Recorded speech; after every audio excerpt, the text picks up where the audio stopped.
রাসূলুল্লাহ সাল্লাল্লাহু আলাইহি সাল্লাম মসজিদে বসা।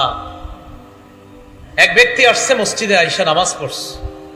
নামাজের সালাম ফিরানোর পর রাসূল সাল্লাল্লাহু আলাইহি সাল্লামকে গিয়ে সালাম দিছে, আসসালামু আলাইকুম। ফারাদ্দা আলাইহি, নবীজি সালামের জবাব দিছে। জবাব দেওয়ার পর নবীজি বললেন, ইরজি ফাসাল্লি ফাইন্নাকা লাম তুসাল্লি, যাও আবার নামাজ পড়ো, তুমি নামাজ পড়ো নাই। তিনি গেলেন, নামাজ পড়লেন। তবে আমি নিশ্চিত তিনি আমাদের চেয়ে সুন্দর করে নামাজ পড়ছে।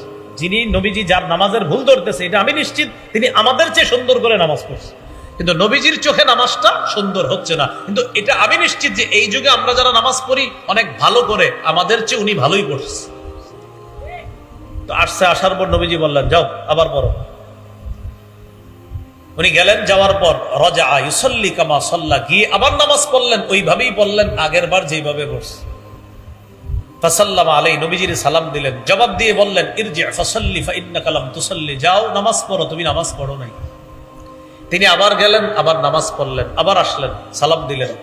নবীজি বললেন, ইরজি ফাসাল্লি ফাইন্নাকা লাম তুসাল্লি সালাসা, তিনবার বললেন, যাও আবার নামাজ পড়ো, কেননা তুমি নামাজ পড়োনি। উনি এক পর্যায়ে বলে ফেললেন, ওয়াল্লাযী বা'সাকা বিল হাক্কি মা উহসিনু গায়রি ফাআল্লিমনি ইয়া রাসূলুল্লাহ। আল্লাহ আপনাকে যে সত্য দিয়ে পাঠিয়েছে, আল্লাহর শপথ, আমি এর চেয়ে ভালো পারি না, হুজুর আমারে শিখায়া দেন।